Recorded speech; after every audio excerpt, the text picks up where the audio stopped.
join, on the other hand, today for this. It doesn't affect, it has never affected any sort of news coverage ever. It goes completely against journalistic integrity to let your politics influence whether you cover a story or not, or how you cover a story. And that's it. This is On the Other Hand.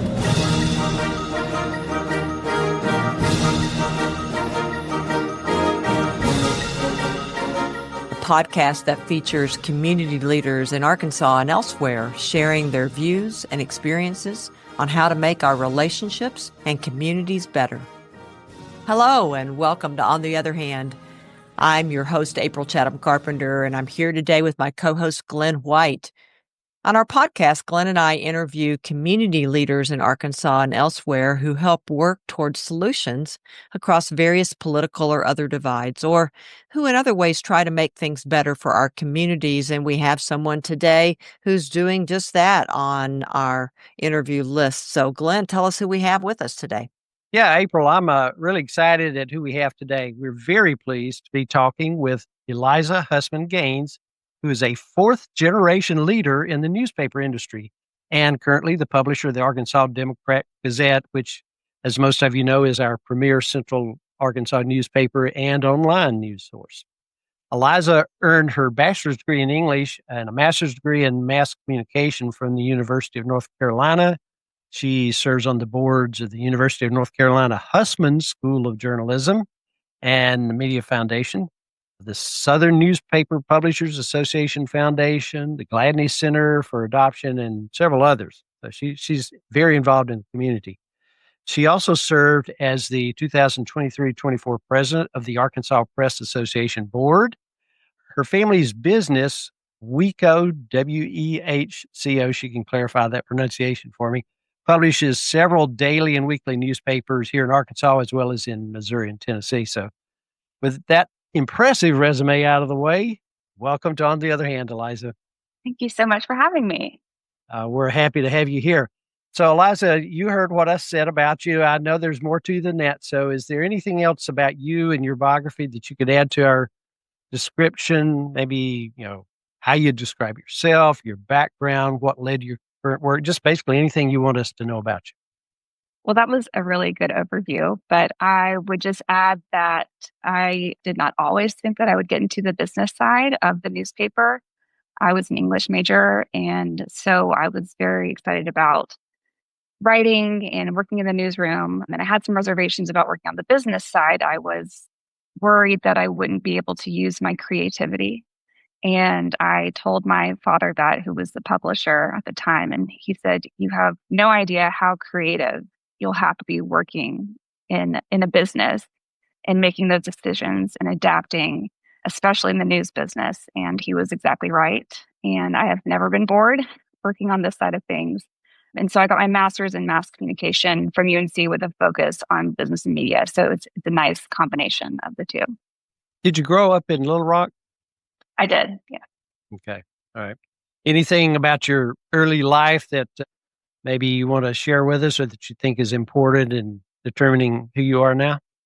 I loved coming up to the newsroom when I was a kid. There was just such a sense of busyness and working together, and especially on election night, just kind of pulling together and creating a new product every single day kind of amazed me. And it still amazes me now. But I have just always felt very connected to this business, not just because of my family, but because we have been very involved in the community. And it's such an important part of being in a community and being a leader. Okay. Well, tell us a little more about your roles that you play with the paper, with the Arkansas Democrat Gazette and your media company, WEHCO, or however you pronounce it. Tell us about that. It's pronounced WEHCO. So WEHCO. Walter Edward Hussman is my dad. So Walter Edward Hussman Company. So after graduate school, I worked as an assistant publisher with my dad, which basically meant I spent a year working with him, learning more about the business. I had worked in the newsroom before, but it was a really good opportunity for me to learn about circulation, advertising, marketing, and how everything worked together. And after that, I worked as editor of the Hot Springs Sentinel Record for a year. And then I had my first baby. So I was back in Little Rock and became the vice president of audience development for WEHCO Media. So I worked across all of our newspapers to drive local audience engagement. And that was also when we were working on our iPad rollout, or when we transitioned people from the print product to the replica product on iPads. And I took over as editor of the Democrat Gazette in March 2020. So that was right as the pandemic was starting. On my first day as editor, we had to send everybody home because we were worried about people getting sick. And obviously, it was very contagious. And so it was a real learning experience for me to work in a newsroom with no one there, but everybody was we were confident we could get the newspaper out. We pulled together. It worked better than I could have ever imagined. And it just really showed me how cohesive that newsroom was. But it was definitely a baptism by fire situation. We have 100 people in our newsroom, and somehow we made it work. So, and then I became publisher in January 2023 after my dad retired. Yeah, it sounds like you really went through a period of, I don't know if it was grooming you'd call it, but certainly you've done several things that have helped expose you to various aspects of the company that you're now, the paper you're publishing. Is that right? Yes, very much so. Okay. What's the difference between an editor and a publisher? I mean, you talked about having both of those roles. So the editor runs the newsroom and is the day-to-day operator of the newsroom. And then the publisher is the person who runs the entire newspaper. So as a publisher, I have no say over what goes in the newspaper. I mean, I can make recommendations to the editor about, hey, did you see that this happened? We should get that on the website or whatever, but I do not cover any, that's none of my responsibilities are directing news coverage.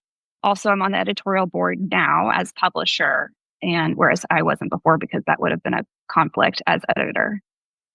On the editorial board, what does that mean? So the editorial board decides what goes on the opinion pages and also writes the editorials for the newspaper, which is the voice of the newspaper. Okay. So I follow all of that in terms of the newspaper. I just didn't know what those different roles were.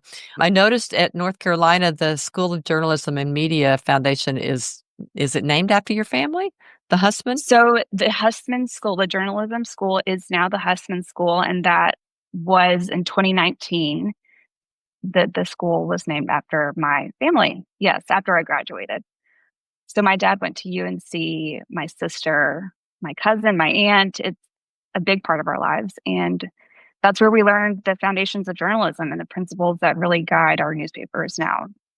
So your dad, how did he get in the newspaper business? So he is third generation newspaper man. And so he, same as me, just grew up in the newspaper business. And he went to business school and eventually came back to Little Rock and worked for the family company.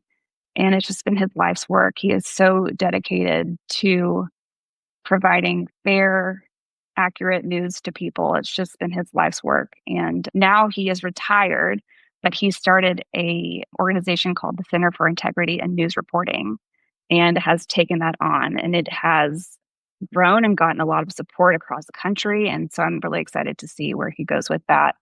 And that's, 2 years old. So he's still giving back to the community in ways almost that 80 years old. Oh, that's so great to see. So obviously your dad, and it sounds like a lot of other people in your family, have influenced you and kind of shaped who you are. I would love, we oftentimes ask people to talk about their value system and kind of positions that they hold. Your dad values this integrity and this fairness and reporting, but I'm assuming that following in his footsteps, you also have seen those values and have embraced those. So any key experiences or people, family, other people in your early life that led to those present values and positions you have? So my dad is really the one who has taught me the most about how to run a newspaper, what it means to be fair and objective and unbiased in news reporting. and how to put readers first. It's not about what we as the owners want. This is a newspaper that belongs to Arkansans. My grandfather passed away when I was young, so I didn't know him, but he always said that if a newspaper and its publisher put readers first, it will do well journalistically and financially. And that still holds true. And so that is something I think about a lot. And then in when I was in graduate school, I had an amazing professor and advisor named Penny Abernathy, and she is an expert on sustainability in local media. And she wrote something in one of her books that has just really stuck with me over the years. And she said that good journalism alone won't save local news if the business model is broken. So we have a lot of pride in our reputation for great journalism, and we have the stories, but that's not enough to ensure our sustainability. We really have to continually adapt and change to meet our readers' needs. And certainly we've seen that in this realm of social media and lots of other places to get your news sources. So I know that I hesitate to ask this next question, and so you can frame it however you want to. Whenever we have guests, we often have them tell us a little bit about their own views on politics. But because you're in the newspaper business, the journalism part of you probably says, well, I view all things equally. But anyway, how would you describe your views on politics? Let's just ask it very broadly. Right. So as publisher, I steer clear of talking politics publicly, even with my closest friends. And that's just something that my dad always abided by, and I thought was a great, personal policy to have. And I just think a publisher's political persuasion should never influence their news coverage.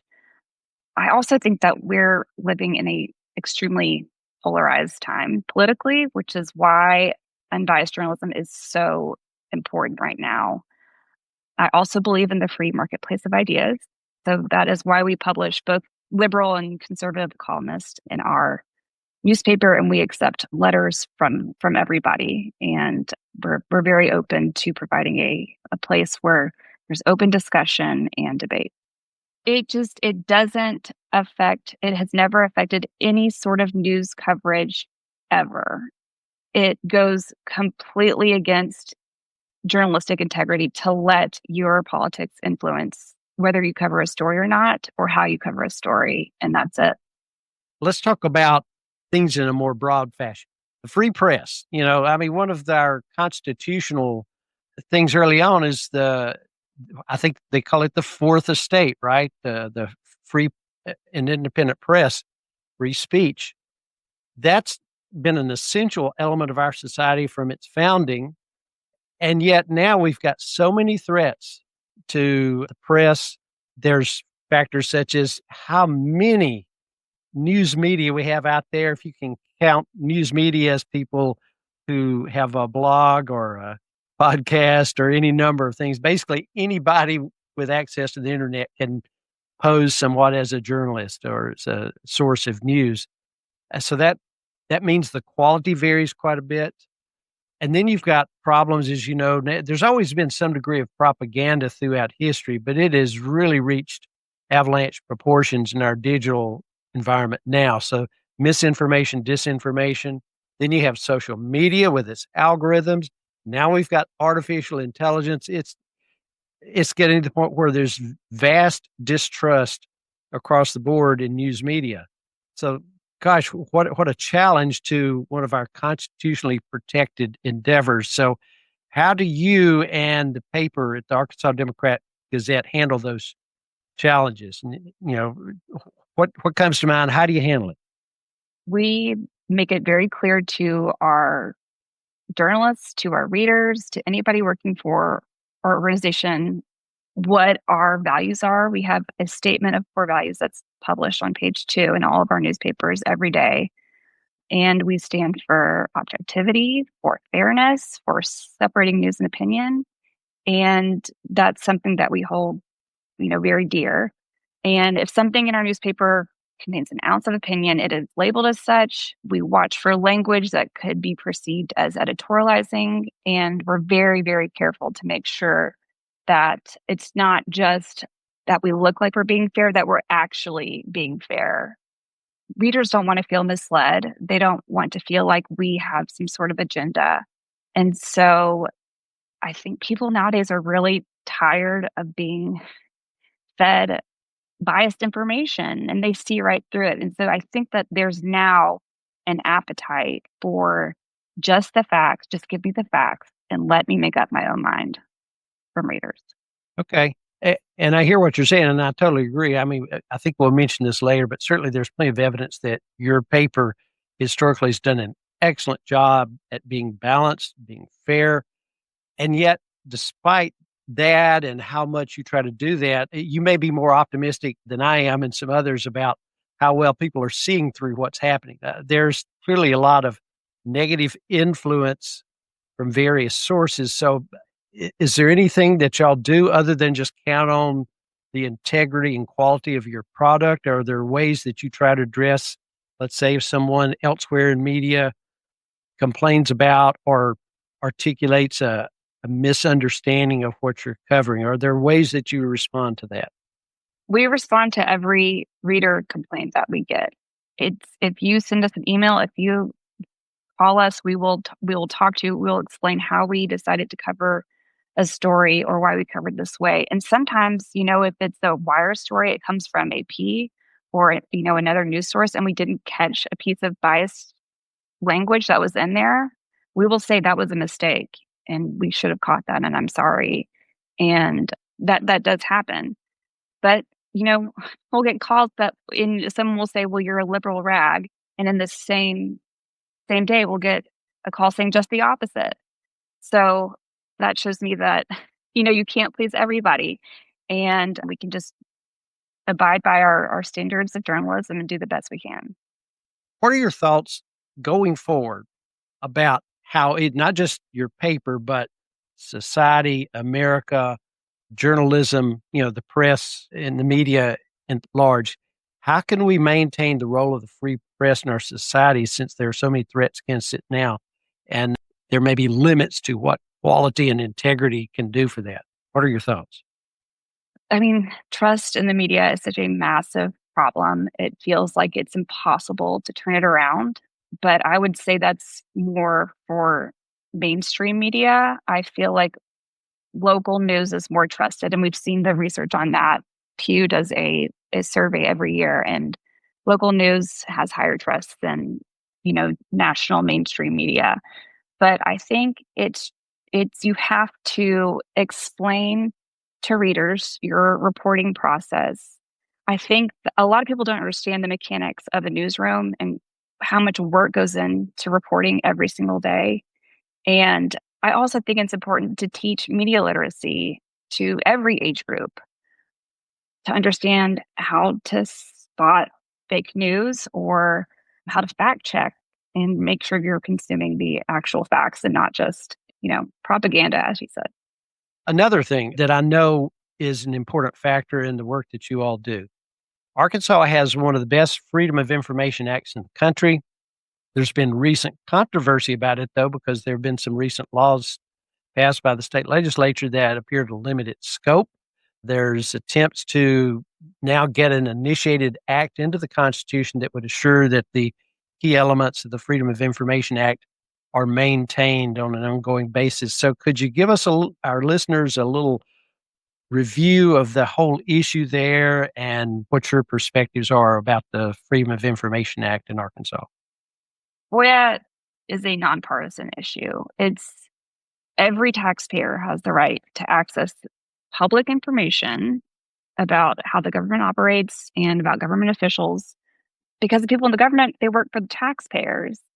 And so they need to understand the thought processes that go into the decision making. They need to know why decisions are made, how the government is functioning, if our dollars are being spent well. And so to limit that for the sake of efficiency, which is the argument of a lot of politicians, is that for the sake of efficiency, we need to change the FOIA laws, is just ridiculous and a bad excuse.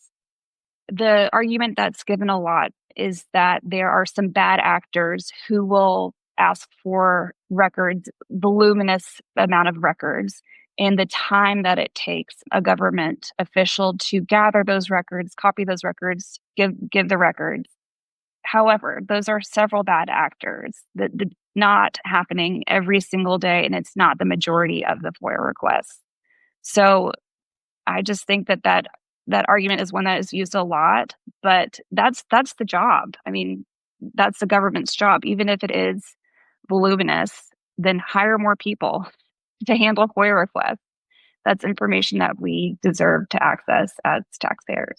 I see. Well, thank you for that clarification. So the efficiency, the cost, the little bit of extra aggravation that's brought about by some bad actors using the Freedom of Information Act does not justify reducing the public's access to quality information about what the government is doing, basically.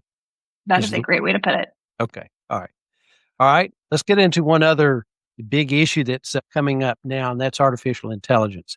It seems to be a real challenge in all aspects of society right now, but I would imagine for newspapers. Now, just personally, I've experimented with using AI a little bit. Some things about it are pretty cool. It does a remarkable job of summarizing conversations and recordings like what we're doing here. We've recently discovered how to use that some. If I want to know something, rather than figure out the right term in Google, I just ask like I am asking an expert of AI, and it gives me a quality summary and analysis of just about any issue. It can even sometimes be a good editor for my writing. How much is artificial intelligence becoming a part of your paper's work, and where do you see it heading? So we use AI to streamline some of our workflows in the newsroom, and there are ways to use it to improve reader acquisition and retention, but it is never, ever used for story creation. It cannot replace a journalist. We know that. And so we use it to generate headlines, like search optimized headlines, streamlining page design, some interview question generation. And then we can use it to summarize our own written coverage to be formatted for different platforms. So it is an amazing tool that I think you have to have caution, but you shouldn't be afraid of it. And I think experimentation is good as long as it aligns with our guidelines. So we do have guidelines that are actually included in our ethics policy that every journalist has to sign. It's also great for creating charts and tables and graphics and lists. So we'd also like to use it for newsletter automation. So really just finding these workflow efficiencies to help us move faster so we can spend more time actually reporting and less time doing the grunt work. But our newspapers, we block generative AI tools like ChatGPT and Gemini and from scraping our news and training their bots. You mentioned that your journalists have to sign an ethics policy. What's in that ethics policy? You can actually find it on our website. It's at the bottom of the site. I think it's like 7 pages long, but it really is a fantastic guide for journalists. So we have a social media policy, don't post anything political or anything that could be considered biased and might affect your news reporting. Don't accept gifts. Don't put a political sign in your yard. And it gives great examples of, what to do, what not to do, and just what we stand for. It's very comprehensive. So, but you can find it on our website. Okay, I'll take a look at that, Eliza. And it reminds me back to what you were talking about your own political philosophy, not interfering with the journalistic integrity. And it sounds like you're ensuring that with specific examples from your own journalists that you hire to also have that be a part of their work ethic, which is great.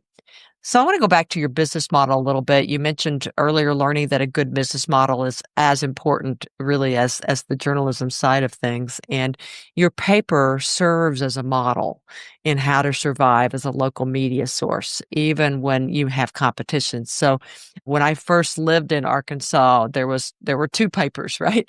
The Democrat, and then there was the Gazette. So I think there was a battle years ago with that, and maybe was it Gannett Publishing, I think, that maybe did the Gazette, and now it's the Democrat Gazette. And so I'd like to hear a little bit more about how over the years, and you probably heard stories from your father in terms of how the paper survived that competition.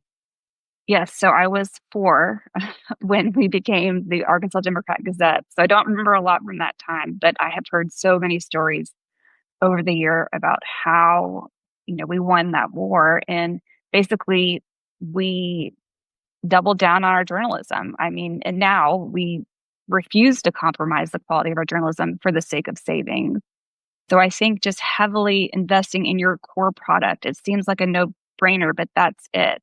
People want meaningful journalism. And if we invest heavily in our newsrooms, in our principles, who we are as a newspaper, what we stand for, we can really grow our audience and improve the quality of the news we produce.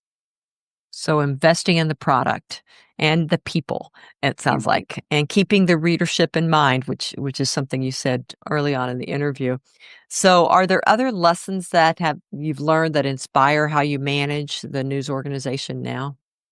I was given the advice to be a steward of the newspaper. Do not think of it as our family's newspaper. And it's not, truly. It belongs to the people of Arkansas. We are just the stewards.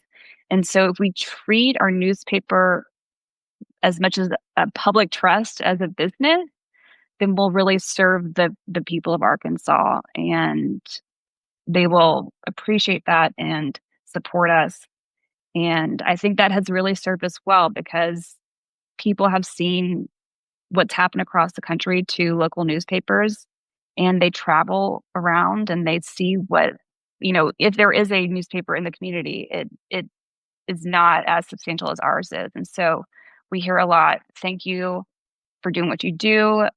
How can we support you outside of subscription? We do not want to lose this newspaper. And so I think it has really served us well. So one of the things that I noticed in the Sunday newspaper is that you all have a Pine Bluff section, but that's the only city that has its own section. So how was that partnership developed? So we have newspapers across the state. And when the Pine Bluff commercial came up for sale, we did not want to see it go. That Pine Bluff is such an interesting community, and it has its struggles for sure, but it's also very unique. And so we just did not want to see it go. And so we incorporated it into the newspaper. But we also have newspapers in Springs and Camden, Magnolia, El Dorado, Texarkana, and Northwest Arkansas. So we cover almost the entire state. And that was one we just didn't want to see go. I did not realize that. So many of the local newspapers are actually part of WEHCO. Yes. The publishing company. Okay. And early when we were introducing you, also in Missouri and a couple of other states as well, that you support those local newspapers. Right. So we have Jefferson City, Missouri newspaper, and then Chattanooga, Tennessee. One of the things that I have loved watching as I moved back to Arkansas a few years ago is seeing that the Democrat Gazette oftentimes would be cited as one of the center middle political sources in allsides.com, the ad fonts media bias chart. And so I loved seeing that. I'm like, yes, I'm like coming to a state that's got a newspaper that actually is seen as that with multiple columnists from across the political spectrum. So you have talked a little bit about the importance of that approach. And I'm sure, though, that there's been some push a little bit. Arkansas is an example of a state where, maybe in Little Rock where there's more liberal kind of sentiments, but for our legislature and our governor, I mean, we are pretty conservative. And so I can imagine there might be some reward in readership and advertising revenue for having, strong political leanings in one side or the other. So how do you do that in a state that tends to be kind of known in the country, at least, as being more conservative in nature? So, like I said, we don't let bias sneak into our news stories, but we have a great opinion section where there are lots of different viewpoints and perspectives, and the editorials, that's supposed to be the voice of the newspaper, leans conservative because it reflects the state. The majority of the state is conservative. And so I think that people appreciate that we label what is opinion and what is news. And they appreciate the ability to, write op-eds or write letters to the editor and actually see it published. Even if it criticizes what we have written, we publish it. There is nothing that we have ever held back from publishing unless it's, libelous or has, obscenity. But we really want that section to be a place where all viewpoints are heard. Mm-hmm. There's so many other parts of the newspaper as well. How do you decide what goes in on a given day, what goes on the front page, for example, of a particular section? That's a great question. So we have 2 budget meetings in the newsroom per day.